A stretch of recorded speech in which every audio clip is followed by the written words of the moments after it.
Hello guys, in this video I'm going to show you how to deactivate your account on the Airbnb app. But before that, don't forget to subscribe and leave a comment down below, because at 10,000 subscribers I'm going to show you my whole YouTube revenue statistics and growth strategy. So without further ado, let's jump right into it. First we have to open up the Airbnb app. And here it opens up in the explore page where we have some offers and some suggestions. From here we have to tap on profile. And in profile, under the settings section, we tap on login and security. And after it loads, we scroll down, and under the account section, there's an option to deactivate your account. You can tap on deactivate, and then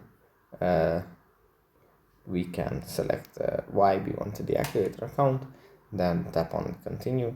Then we get another question which we have to answer, and then just proceed by tapping on deactivate. So that's pretty much it for this video. Hope it was helpful for you guys. I'll see you in the next one.